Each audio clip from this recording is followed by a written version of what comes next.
चलिए बच्चों, स्वागत है आपका कनावता अकेडमी के यूट्यूब चैनल पर। और आज हम कक्षा 10वीं विज्ञान का पाठ 12 विद्युत धारा के चुंबकीय प्रभाव इनके क्वेश्चनों के बारे में आज डिस्कशन करने वाले हैं।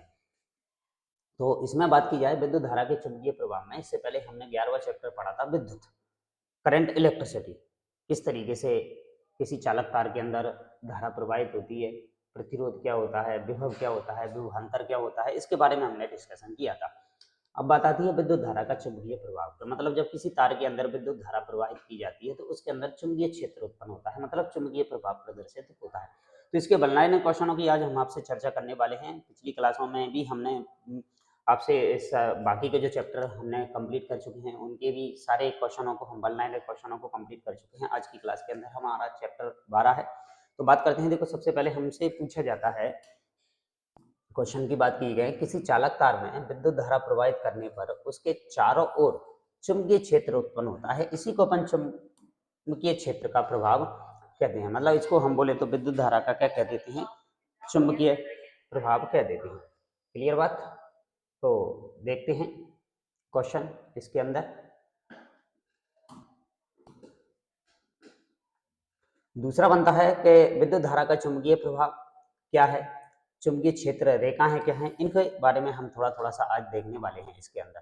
तो ऑब्जेक्टिव क्वेश्चनों का पैटर्न आपके लिए बहुत इंपॉर्टेंट रहने वाला है। तो देखो, सबसे पहले बात करते हैं कि वह रेखाएं जिनके अनुदेश लोह चूर्ण स्वयं संरेखित होता है चुंबकीय क्षेत्र रेखाएं कहलाती है। भाई काल्पनिक होती हैं, दिखाई नहीं देती हैं, ठीक है। तो बात बनती है चुंबकीय क्षेत्र रेखाओं की दिशा क्या होती है। भाई चुंबकीय क्षेत्र रेखाओं की दिशा चुंबक के उत्तरी ध्रुव से दक्षिणी ध्रुव की ओर होती है। मान लो ये एक चुंबक दे रखी है और ये हमें इसका नॉर्थ पोल दे रखा है, ये इसका साउथ पोल दे रखा है। तो ये काल्पनिक होती हैं, जो कि उत्तरी ध्रुव से निकलती हैं, दक्षिणी ध्रुव पर क्या होती हैं भाई, समाप्त होती हैं। इस तरीके से ये निकलती हैं अपनी। और अंदर यदि बात करें तो अंदर हमें साउथ पोल से नॉर्थ पोल की ओर जाती हुई प्रतीत होती है, ठीक है। तो ये इनकी दिशा होती है। दूसरी यदि बात करें कि ये एक बंद वक्र बनाती हैं, चुंबकीय क्षेत्र रेखाएं बंद वक्र बनाती हैं या खुला वक्र, बंद वक्र बनाती नहीं, तो ये बंद वक्र बनाएंगी भाई, खुला वक्र नहीं बनाएंगी। खुला वक्र जो बनाती है ना, वो विद्युत बल रेखाएं बनाती हैं। दूसरी, क्या दो चुंबकीय क्षेत्र रेखाएं एक दूसरे को प्रतिच्छेद करेंगी, तो भाई नहीं, बिल्कुल दो चुंबकीय बल रेखाएं एक दूसरे को कहीं पर भी प्रतिच्छेद नहीं करेंगी, क्योंकि वहां पर इनकी दो दिशाएं प्रदर्शित होंगी, जो कि संभव नहीं है, ठीक है। आगे बात करते हैं गुणों के बारे में इनके में। आगे गुण दे रखे हैं हमें कि चुंबकीय क्षेत्र रेखाओं के दो गुण बताइए। तो बिल्कुल अभी हमने पढ़े थे कि चुंबकीय क्षेत्र रेखाएं एक बंद वक्र बनाती हैं, चुंबकीय क्षेत्र रेखाएं एक दूसरे को प्रतिच्छेद नहीं करती हैं। दूसरा बन जाता है हमारे पास कि किसी विद्युत धारावाही चालक से संबद्ध चुंबकीय क्षेत्र की दिशा किस नियम से ज्ञात की जाती है। तो भाई ये ज्ञात करने के लिए हमारे पास है क्या, दाहिने हाथ के अंगूठे का नियम। इससे हम क्या करते हैं, चुंबकीय क्षेत्र की दिशा ज्ञात करते हैं।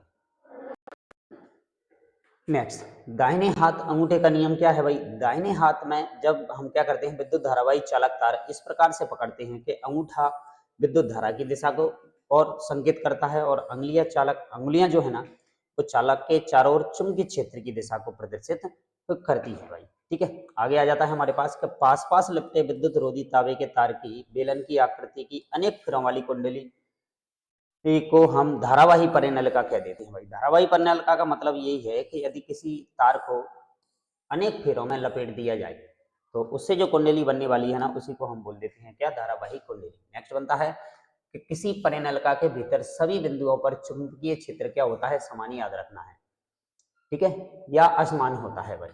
चुंबकीय क्षेत्र क्या होता है भाई, तो समान होता है, याद रखना। धारावाही परिनलिका किसकी तरह व्यवहार करती है, तो धारावाही परिनलिका एक दंड चुंबक की भांति व्यवहार करती है, याद रखना है। चुंबकीय क्षेत्र में स्थित किसी विद्युत धारावाही चालक पर बल की दिशा किस नियम से ज्ञात की जाती है, तो इसके लिए ज्ञात करने के लिए हमारे पास है फ्लेमिंग के बाएं हाथ का नियम। इससे हम ज्ञात करते हैं। फ्लेमिंग के बाएं हाथ के नियम में चुंबकीय क्षेत्र की दिशा को किसके द्वारा दर्शाया जाता है, तो भाई तर्जनी के द्वारा दर्शाया जाता है। फ्लेमिंग के बाएं हाथ के नियम में मध्यमा किसको दर्शाती है, तो भाई चालक में बहने वाली धारा की दिशा को मध्यमा दर्शाती है। और फ्लेमिंग के बाएं हाथ के नियम में बल की दिशा किसके द्वारा दर्शाई जाती है भाई, तो ये दर्शाई जाती है अंगूठे के द्वारा। तो ये 3 पॉइंट है हमारे पास, तीनों पॉइंटों को हमें फ्लेमिंग के नियम के अंदर याद रखना है।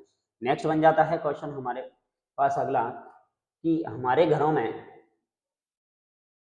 विद्युत शक्ति कितने वोल्ट पर प्राप्त होती है। विद्युत शक्ति हमारे घरों में कितने वोल्ट पर प्राप्त होती है? तो याद रखना है आप लोगों को जी 220 वोल्ट पर प्राप्त होती है, सभी को याद होगा ये क्वेश्चन। ठीक है, 220 वोल्ट पर प्राप्त होती है। क्लियर। नेक्स्ट बनता है कि घरेलू परिपथों की सुरक्षा के लिए किस युक्ति का उपयोग किया जाता है? तो भाई घरेलू परिपथों की सुरक्षा के लिए एक फ्यूज वायर का उपयोग किया जाता है, फ्यूज तार जिसे कहते हैं हम। ठीक है, विद्युत परिपथों की लघु पतन अथवा अतिभारण, ये दो कंडीशन हमें दे रखी है। इसके कारण होने वाली हानि से सुरक्षा की सबसे महत्वपूर्ण युक्ति का नाम बताइए। तो भाई यही है हमारे पास क्या, विद्युत फ्यूज, जिससे कि घर के उपकरण फूकने से क्या हो जाते हैं, खराब होने से हमारे बच जाते हैं। धात्विक आवरण में यदि विद्युत धारा का क्षरण होता है तो व्यक्ति को गंभीर झटका लगे, इसके लिए सुरक्षा के क्या उपाय होने चाहिए? तो भाई इसके लिए हमने देखा है कि इससे बचने के लिए हमारे घर में क्या होता है कि एक अर्थिंग का वायर आता है, एक करंट का वायर और एक अर्थिंग का वायर। तो जो अर्थिंग वाला वायर जो रहता है ना, वो भूसंपर्क तार उसी को कहते हैं हम। तो अत्यधिक मात्रा में जब धारा आती है तो वो अर्थिंग वाले वायर में से होके जमीन के अंदर चली जाती है, तो हमें ज्यादा मात्रा में करंट लगने से क्या हो जाता है, नुकसान होने से हम बच जाते हैं। तो भूसंपर्क सुरक्षा का सबसे बढ़िया उपाय है हमारे पास। नेक्स्ट बनता है, अब हमारे घरों के अंदर जो भी उपकरण जुड़े हुए हैं उनको जोड़ने का जो क्रम है ना, उनमें से एक क्रम है हमारे पास समांतर क्रम। मतलब घर के अंदर जो भी विद्युत उपकरण जुड़े रहते हैं ना, उनको हम समांतर क्रम में जोड़ते हैं। बाकी का एक क्रम और है हमारे पास, सीरीज, जिसको हम श्रेणी क्रम कहते हैं। ठीक है, तो घरेलू विद्युत परिपथ समांतर क्रम में क्यों जोड़े जाते हैं भाई, इसका कारण क्या है? तो भाई ऐसा इसलिए हम करते हैं कि जो हमारे घर के अंदर सभी उपकरण जो लगे हुए हैं उनको क्या मिलना चाहिए, समान वोल्टेज मिलना चाहिए, सभी को बराबर बराबर वोल्टेज मिलना चाहिए। क्योंकि सभी उपकरण हमारे अलग अलग वोल्टेज पर काम करने वाले होते हैं, तो जो वोल्टेज वहां से हमें उनके अंदर मिल रहा है, मान लो 220 वोल्टेज, तो हर उपकरण को हमें 220 वोल्टेज मिलना चाहिए। ठीक है, जब किसी तार में धारा प्रवाहित करते हैं तो उसके पास रखी चुंबकीय सुई में विक्षेप उत्पन्न हो जाता है। सर्वप्रथम इस घटना को नाम याद रखना है, ओरस्टेड ने देखा था। इस प्रकार विद्युत तार के आसपास एक चुंबकीय क्षेत्र उत्पन्न करती है, इसे विद्युत धारा का ही हम क्या कह देते हैं, चुंबकीय प्रभाव कह देते हैं। क्लियर। आगे आ जाता है, देखो हमारे पास एक चुंबक के बारे में हमें बताया गया है कि क्या हमारे पास चुंबकीय क्षेत्र होता है। तो देखो एक चुंबक एवं चुंबकीय क्षेत्र की बात की जा रही है हमसे कि चुंबक एक ऐसा पदार्थ होता है जो अपने आसपास चुंबकीय क्षेत्र उत्पन्न करता है भाई। ठीक है, चुंबक में दो ध्रुव होते हैं, एक उत्तरी ध्रुव और एक दक्षिणी ध्रुव। सजातीय ध्रुव प्रतिकर्षण करते हैं और विजातीय ध्रुव जो होते हैं ना, वो एक दूसरे को क्या करते हैं भाई, आकर्षित करते हैं। मतलब हम कहें कि नॉर्थ नॉर्थ में तो होने वाला है प्रतिकर्षण, साउथ साउथ में होने वाला है क्या, प्रतिकर्षण। और नॉर्थ साउथ एक दूसरे को आकर्षित करेंगे और साउथ या नॉर्थ बोले तो ये भी दूसरे को क्या करेंगे, इनमें आकर्षण होता है। ठीक है, और इन दोनों में होता है क्या, प्रतिकर्षण, प्रतिकर्षण। ठीक है, बात याद रखना। चुंबक में एकल ध्रुव का अस्तित्व संभव नहीं है, ऐसी कोई चुंबक नहीं होती है जिसमें सिर्फ एक ही ध्रुव होता है। परिनलिका में प्रवाहित विद्युत धारा के कारण चुंबकीय क्षेत्र, भाई इसकी बात करते हैं, उत्पन्न होता है। बिल्कुल, परिनलिका में जैसे ही विद्युत धारा प्रवाहित की जाती है तो उसके चारों ओर क्या उत्पन्न हो जाता है, चुंबकीय क्षेत्र उत्पन्न हो जाता है। थोड़ा सा क्वेश्चन बनता है हमारा भूसंपर्क तार से, जिसे हम अर्थिंग का वायर बोल देते हैं। इसकी बात करते हैं। देखो इसमें क्या है, भूसंपर्क वायर के अंदर, तो देखो इसमें आ जाता है हमारे पास कि भूसंपर्क तार का उपयोग सुरक्षा के उपाय के रूप में किया जाता है। इस पर सामान्यतः क्या होता है, हरा आवरण होता है।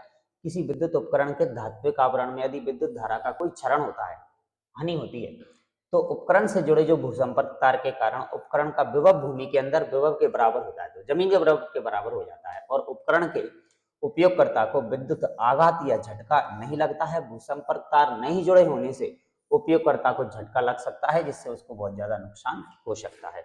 लघु पतन की बात करें हम, जब विद्युत में तार और उदासीन तार, ये मतलब इसको कहें हम करंट का वायर, और एक उदासीन तार मतलब न्यूट्रल वायर, जो दोनों जब ये आपस में सीधे संपर्क में आ जाते हैं तो ऐसी परिस्थिति में क्या होता है, अकस्मात अत्यधिक धारा बहने लगती है और तार गर्म होकर पिघल कर आग भी लग सकती है, टूट भी सकता है। इस घटना को हम शॉर्ट सर्किट के नाम से भी जानते हैं। मतलब लघु पतन का मतलब होता है क्या, शॉर्ट सर्किट।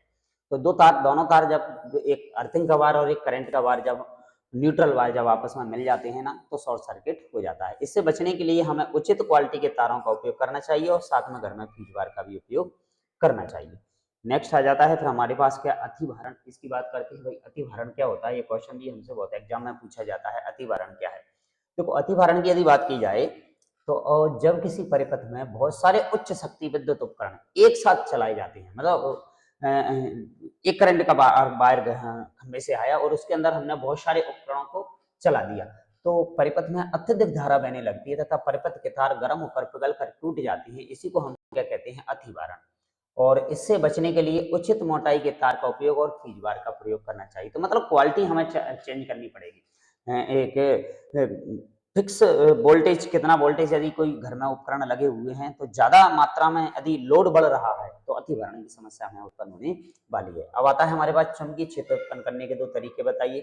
तो एक तो है हमारे पास के प्रबल चुंबक की सहायता से हम चुंबकीय क्षेत्र उत्पन्न कर सकते हैं। दूसरा हम लोग परिनल का भी हमने बनाई थी, उसके द्वारा भी चुंबकीय क्षेत्र उत्पन्न किया जा सकता है। दूसरा बनता है लघु पतन से बचने का उपाय। क्या है भाई? लघु पतन से बचने का उपाय यही है कि घर में फीज बार का हमें करना पड़ेगा उपयोग, ठीक है ना, या फिर साथ में लगाना पड़ेगा हमें क्या? भूसंपर्क तार। तो भूसंपर्क तार क्या होता है भाई? इसके बारे में भी हम पढ़ चुके हैं, डिस्कशन हमारा हो चुका है कि किसी विद्युत उपकरण के धात्विक आवरण में यदि विद्युत धारा का कोई क्षरण होता है तो उपकरण भूसंपर्क तार के कारण उपकरण का विभव भूमि के विभव के बराबर हो जाता है और उपयोगकर्ता को कोई विद्युत आघात तो नहीं लगता है। तो ये था हमारे पास क्या इस चैप्टर। और अगला चैप्टर हमारे पास आ जाता है फिर 13 पार्ट, इसकी हम बात करते हैं। देखो इसके क्वेश्चनों की यदि बात की जाए तो इसमें क्वेश्चन हमारे पास दे रखे हैं ऑब्जेक्टिव क्वेश्चन, इससे भी बहुत पूछे जाते हैं हमसे, ये भी हमारे लिए बहुत इंपॉर्टेंट है। तो देखते हैं इसके क्वेश्चनों में क्या दे रखा है। सबसे पहले क्वेश्चन की यदि हम बात करें तो पहला क्वेश्चन है कि जैव निम्नीकरणीय पदार्थ किन्हें कहते हैं? जैव निम्नीकरणीय पदार्थ, इनकी बात करते हैं। देखो जैव निम्नीकरणीय पदार्थ भी हैं जैसे कि फलों के छिलके, केक, नींबू, मतलब ऐसे पदार्थ जिनका अपघटन हो जाता है। अपघटन, जमीन में मिलाए जाने पर ये नष्ट हो जाते हैं सूक्ष्म जीवों के द्वारा, उन्हें हम क्या कह देते हैं? जैव निम्नीकरण। दूसरे होते हैं अजैव निम्नीकरण, जिनका अपघटन नहीं होता है, जो वातावरण को क्या करने वाले हैं? प्रदूषण। दूसरा बनता है हमारे पास निम्न में से कौन पर्यावरण का मित्र व्यवहार कहलाते हैं? देखो बात करते हैं बाजार जाते समय सामान के कपड़े का थैला ले जाना, कार समाप्त हो जाने पर लाइट बंद कर देना, साइकिल से विद्यालय जाना, बिल्कुल सही बात है, सारे ही हमारे क्या है? पर्यावरण के मित्र कहलाते हैं। ठीक, आगे बनता है फिर हमारे पास क्वेश्चन, किसी पारितंत्र के घटक कैसे होते हैं? भाई पारितंत्र की हम बात करें तो किसी पारितंत्र के घटक कैसे होते हैं भाई? क्या उत्पादक होते हैं, क्या उपभोक्ता होते हैं, क्या अपघटक होते हैं, या उपरोक्त सभी होते हैं? तो पारितंत्र के घटक हमारे पास उत्पादक भी हैं, उपभोक्ता भी हैं और अपघटक भी हैं, मतलब उपरोक्त सभी हमारा क्या हो जाएगा इसका आंसर। हरे पादप किस पोषी स्तर में आते हैं? तो भाई ये है हमारा प्रथम पोषी स्तर कहलाता है। सबसे बड़ा पारितंत्र क्या है भाई? महासागर सबसे बड़ा पारितंत्र कहलाता है हमारे पास। एक पारितंत्र में मानव कैसा है भाई? मानव सर्वाहारी प्राणी है। ऊर्जा का पिरामिड कैसा होता है भाई? ऊर्जा का पिरामिड सदैव कैसा होता है भाई? सीधा होता है। बाद में यदि हम बात करें इस पृथ्वी पर ऊर्जा की बात करें तो हरे पेड़ पौधों के द्वारा उत्पन्न की जाती है, इनकी संख्या सबसे ज्यादा है, तो ऊर्जा इनके पास सबसे ज्यादा है। फिर धीरे धीरे ऊर्जा क्या होती है? कम होती जाती है। अगले जीव में ऊर्जा पहुंचती है तो क्या होती जाती है? कम होती चली जाती है। नेक्स्ट बनता है हमारे पास ओजोन परत को हानि पहुंचाने वाला रसायन कौन सा है? तो ये है हमारे पास क्लोरोफ्लोरोकार्बन, जिसे हम CFC बोलते हैं, जो हमारी ओजोन परत में क्या करता है? छेद करता है, नुकसानदायक है। हमारे घरों में उपयोग होने वाले जो AC फ्रिज जो है उनसे निकलने वाला ये पदार्थ है। पारितंत्र में ऊर्जा का प्रवाह होता है भाई, पारितंत्र के अंदर ऊर्जा का प्रवाह हमेशा एक ही दिशा में होता है। दूसरा याद रखना है हमें कि विश्व पर्यावरण दिवस कब मनाया जाता है भाई? 5 जून को विश्व पर्यावरण दिवस मनाया जाता है। आगे बनता है कि विभिन्न जैविक स्तरों पर भाग लेने वाले जीवों की एक ऐसी श्रृंखला जिसमें एक जीव दूसरे जीव को अपना आहार बनाता है, इसी को हम क्या देते हैं? क्या आहार श्रृंखला, या फिर हम इसी को बोल देते हैं खाद्य श्रृंखला। खाद्य श्रृंखला याद रखना है, खाद्य श्रृंखला। ठीक है, आगे बढ़ते हैं। आगे अगला क्वेश्चन हमारे पास आता है जिसमें पूछा गया है कि जीवाणु और कवक, जैसे एक बैक्टीरिया दे रखा है, एक कवक यानी फंजाई दे रखे, ऐसे सूक्ष्म जीव क्या कहलाते हैं भाई? इन्हीं को तो बोलते हैं हम क्या? अपघटन। अपघटन का मतलब ये है कि ये पदार्थों को सड़ाएंगे, गलाएंगे और उनको खाएंगे। कौन? जीवाणु और कवक। तो वो अपघटन की क्रिया कहलाती है। वर्षा के पानी को एकत्रित करना व इसे उपयोग में लाना, इसी को बोलते हैं हम रेन वाटर हार्वेस्टिंग, वर्षा जल संग्रहण हमारे पास कहलाता है। दूसरा बनता है हरे पौधे कहलाते हैं भाई, हरे पौधों को हम उत्पादक बोलते हैं। क्यों? क्योंकि यही पृथ्वी पर प्रकाश संश्लेषण की क्रिया के द्वारा क्या बनाते हैं? अपने भोजन का निर्माण करते हैं। दूसरा बनता है एक पोषी स्तर से दूसरे पोषी स्तर के लिए ऊर्जा का स्थानांतरण कितने प्रतिशत होता है भाई? 10% होता है भाई ऊर्जा का स्थानांतरण। बाकी का मतलब बात करें हम तो 90% ऊर्जा तो किसी भी जीव के द्वारा अपने कामों में उपयोग कर ली जाती है। जैसे कि हम पौधों की बात करें, पौधे पौधे ही हैं जो प्रकाश संश्लेषण की क्रिया के द्वारा अपना भोजन बना रहे हैं। पौधों को खाया मान लो किसने, हिरण, हिरण ने खाया, और हिरण को खाया वही किसने, शेर ने। ये पोषी स्तर कहलाता है हमारे पास। तो ये क्या करने वाले हैं, पौधों से सिर्फ 10% ऊर्जा मिलने वाली है किसको, हिरण को। और हिरण को यदि शेर खाएगा तो उसको भी 10% ऊर्जा मिलने वाली है। बाकी की 90% ऊर्जा का खर्चा ये अपनी ही जैविक क्रियाओं में कर लेते हैं। इसलिए हम कहते हैं कि पोषी स्तर में सिर्फ 10% ऊर्जा का स्थानांतरण होता है। नेक्स्ट बनता है, संपूर्ण विश्व में मनुष्य के क्रियाकलापों से वातावरण का तापमान बढ़ने की घटना क्या कहलाती है भाई, इसी को बोलते हैं हम क्या, ग्लोबल वार्मिंग बोला जाता है इसको। ठीक है, खाद्य जाल किसे कहते हैं, देखो जब अनेक खाद्य श्रृंखलाएं आपस में मिलकर एक जटिल खाद्य जाल का क्या करती हैं, निर्माण। तो याद रखना है, पौधे अपना भोजन किस प्रक्रिया द्वारा बनाते हैं, ये भी हमारे पास हो गया प्रकाश संश्लेषण की क्रिया। जो पदार्थ सूक्ष्म जीवों द्वारा अपघटित होते हैं उन्हें हम बोल देते हैं क्या, जैव निम्नीकरणीय पदार्थ। और जो पदार्थ सूक्ष्म जीवों द्वारा अपघटित नहीं होते हैं उन्हें हम बोल देते हैं क्या, अजैव निम्नीकरणीय पदार्थ। अजैव निम्नीकरणीय पदार्थ इनको बोला जाता है, ये हमारे कहलाते हैं। क्लियर, आगे देखते हैं अगले क्वेश्चन, अपशिष्ट किसे कहते हैं भाई। हमारे घर के अंदर जो भी कचरा उपयोग के बाद इकट्ठा जो हो रहा है घर के अंदर, वही हमारा क्या कहलाता है भाई, अपशिष्ट कहलाता है। जैसे कि बात करते हैं, देखो उपयोग के उपरांत त्यागा गया पदार्थ जो वातावरण को क्या करता है, प्रदूषित, वही कहलाता है हमारे पास अपशिष्ट हानिकारक पदार्थ। ठीक है, पोषण के आधार पर जो उपभोक्ताओं को कितने भागों में बांटा गया है, देखो भाई पोषण के आधार पर उपभोक्ता है हमारे पास तीन। देखो एक तो शाकाहारी है, एक मांसाहारी है और एक सर्वाहारी है। शाकाहारी जो साग सब्जियों को खाएंगे, मांसाहारी जो मांस को खाएंगे, और सर्वाहारी जो ऐसे हैं जो शाकाहारी और मांसाहारी दोनों का क्या करने वाले हैं, सेवन करने वाले हैं। उसके बाद आता है ओजोन परत में छिद्र सबसे पहले कहाँ देखा गया था, तो ओजोन परत में छिद्र सबसे पहले अंटार्कटिका में 1985 में देखा गया था। ग्लोबल वार्मिंग के कोई दो कारण बताइए, तो ग्लोबल वार्मिंग के दो कारण हैं कि भाई पृथ्वी के तापमान बढ़ रहा है मनुष्य की क्रियाकलापों के फलस्वरूप। तो वो मनुष्य के क्रियाकलाप क्या है, वो कारण हमें बताने हैं। जैसे कि मनुष्य के द्वारा वृक्षों की अत्यधिक कटाई से वातावरण में कार्बन डाइऑक्साइड की मात्रा में वृद्धि हो रही है। हम जो जीवाश्म ईंधन का दहन कर रहे हैं, पेट्रोल डीजल जो जला रहे हैं, उससे भी carbon dioxide, carbon monoxide, CO2 ऐसी गैसों में वृद्धि हो रही है। साथ में जो एरोसेल है जैसे कि CFC है, क्लोरोफ्लोरोकार्बन, जो कि रेफ्रिजरेटर में इनका उपयोग किया जाता है, उनसे भी हमारे ग्लोबल वार्मिंग की क्या हो रही है, वृद्धि हो रही है। नेक्स्ट बनता है हमारे पास क्वेश्चन कि पर्यावरणीय प्रदूषक, जो पदार्थ वातावरण को दूषित करते हैं उन्हें हम क्या कहते हैं, पर्यावरणीय प्रदूषक कह लेते हैं। तीन अजैव निम्नीकरणीय प्रदूषक हैं, याद रखना है। देखो एक प्लास्टिक बहुत ज्यादा नुकसानदायक है, पॉलीथीन, और कृषि में उपयोग होने वाले विभिन्न रसायन, ये सब हमारे पास क्या कहलाते हैं भाई, पर्यावरणीय प्रदूषित कहलाते हैं। आगे बन जाता है कि जैव निम्नीकरण और अजैव निम्नीकरण, इनमें अंतर हमें बताना है। तो देखो जैव निम्नीकरण ऐसे हैं जो सूक्ष्म जीवों द्वारा आसानी से अपघटित होकर सरल अकार्बनिक पदार्थों में बदल जाते हैं।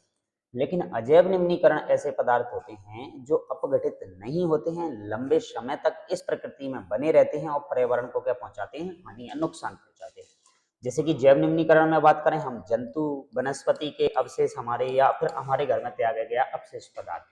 लेकिन अजैव निम्नीकरण के अंदर पॉलीथिन है, प्लास्टिक है, और भी है, कांच है, शीशा, जिनको हम बोलते हैं, जो कि प्रकृति में लंबे समय तक बने रहते हैं, इनका अपघटन नहीं होता है और हमारे वातावरण को क्या पहुंचाते हैं भाई, नुकसान पहुंचाते हैं। उसके बाद बन जाता है अगला क्वेश्चन हमारे पास कि खाद्य श्रृंखला और खाद्य जाल में अंतर बताइए। खाद्य श्रृंखला और ये साथ में खाद्य जाल। तो खाद्य श्रृंखला क्या है, देखो उत्पादक जो अपना भोजन स्वयं बनाते हैं, उपभोक्ता जो उत्पादकों पर निर्भर रहते हैं, इनके मध्य पोषण का जो संबंध होता है ना, उसे हम कहते हैं खाद्य श्रृंखला।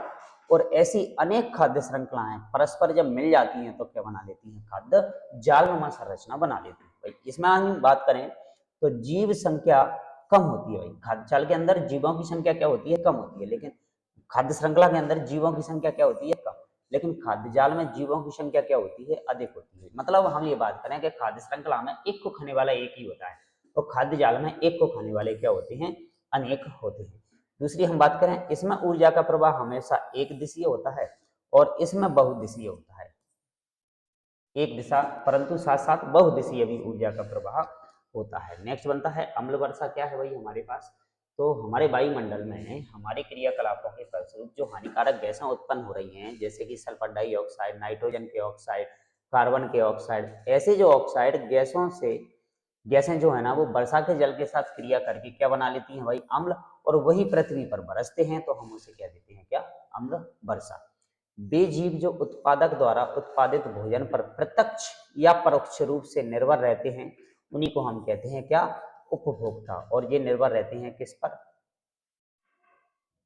उत्पादकों पर, उत्पादक, उत्पादक, वो उपभोक्ता कहलाते हैं। ठीक है, वे जीव जो जटिल कार्बनिक पदार्थों को सरल अकार्बनिक पदार्थों में बदल देते हैं ना, उन्हें हम कहते हैं अपघटक। और अपघटक में हम शामिल करते हैं किसको, जीवाणु, और साथ में हम शामिल करते हैं किसको, कवक। ये सूक्ष्म जीव हमारे अपघटक कहलाते हैं। जैसे कि जीवाणु व कवक उदाहरण है किस चीज के, अपघटक के। ठीक है, आगे देखते हैं, स्थलीय पारितंत्र में हरे पौधों की पत्तियों द्वारा प्राप्त होने वाली सौर ऊर्जा का कितना प्रतिशत भाग खाद्य श्रृंखला में परिवर्तित होता है। तो भाई सिर्फ और सिर्फ 1% भाग ही खाद्य श्रृंखला में क्या होता है, परिवर्तित होता है। क्लियर। आगे बनता है फिर हमारे पास क्वेश्चन, जिसको हम कंप्लीट अभी कर चुके हैं, कि एक कोशीय स्तर से दूसरी कोशीय स्तर में कार्बनिक पदार्थों में कितने प्रतिशत ऊर्जा अगले स्तर तक पहुंचती है। तो भाई वो है सिर्फ 10%। किस पोषक स्तर के बाद उपयोगी ऊर्जा की मात्रा बहुत कम हो जाती है। तो भाई देखो, हमने देखा है कि चौथे पोषक स्तर के बाद उपयोगी ऊर्जा की मात्रा धीरे धीरे क्या होने लगती है, फिर कम हो सकती है। तो अधिकतम हम कह सकते हैं कि कितने पोषक स्तर संभव है, तो भाई 4 या 5 पोषक स्तर संभव है, उसके बाद संभव नहीं होते हैं। जीवों के मध्य जब आहार श्रृंखला शाखान्वित होकर एक जाल बनाती है, तो उसी को हम या तो आहार जाल या फिर हम उसे कह देते हैं क्या, खाद्य जाल। ऊर्जा का प्रवाह हमेशा कैसा होता है, तो भाई देखो, ऊर्जा का प्रवाह हमेशा एक दिशीय भी हो सकता है, कब होगा, लेकिन एक दिशीय कब होगा भाई, ये होगा हमारी खाद्य श्रृंखला के अंदर। और बहुदिशीय कब होगा, ये होगा हमारे पास किसके अंदर, खाद्य जाल के अंदर। ठीक है, तो फिलहाल हम बात करें ऊर्जा का प्रवाह सदैव होता है तो एक दिशीय। फसलों को रोग से, पीड़कों से बचाने के लिए पीड़कनाशक रसायनों का अत्यधिक प्रयोग होने से रासायनिक पदार्थ जल स्रोत में चले जाते हैं, जिससे जल का क्या होता है भाई, जल प्रदूषित होता है। हानिकारक पदार्थ जल के अंदर यदि पहुंच जाएंगे तो उनसे हमारा जल प्रदूषण की कहानी उत्पन्न हो जाती है। ठीक है, आगे देखते हैं। आगे आता है हमारे पास कि ये जो पीड़कनाशी हैं जल में मिल जाते हैं, तो किसके द्वारा अवशोषित कर लिए जाते हैं भाई, पौधों के द्वारा। जो पीड़कनाशी जो हैं, जो रासायनिक हम फसलों में उपयोग कर रहे हैं, वो पौधों के द्वारा क्या कर लिए जाते हैं, अवशोषित। इनकी वजह से फिर जैविक आवर्धन होता है, लंबे समय तक पौधों के शरीर के अंदर बने रहते हैं, फिर जीव जंतु इनको खाते हैं, उनके शरीर में ये स्टोर हो जाते हैं, तो भाई ये जैविक आवर्धन कहलाता है। पौधों द्वारा अवशोषित रसायन और पीड़कनाशक अंत में किसके शरीर में सर्वाधिक संचित हो जाते हैं, तो भाई वो मनुष्य के शरीर में होंगे, क्योंकि उन पौधों के अवशेषों का या पौधों के भागों का उपयोग कौन करने वाला है भाई, मनुष्य। तो यही क्रिया कहलाती है हमारे पास क्या, जैविक आवर्धन। मनुष्य के शरीर में सर्वाधिक रसायनों एवं पीड़कनाशकों को संचित होना क्या कहलाता है भाई, इसी को बोलते हैं हम जैव आवर्धन या जैविक आवर्धन। ओजोन का क्या कार्य है भाई, ओजोन का सूत्र याद रख लेना पहले तो सभी, O3 होता है। ये क्या करती है, सूर्य से आने वाली हानिकारक जो परावैंगनी किरणें है ना, उनको रोकने का काम करती है, एक छलनी की तरह काम करती है कौन, ओजोन परत। तो इसे हम ओजोन परत कह देती है। क्लियर बात। नेक्स्ट देखते हैं आगे।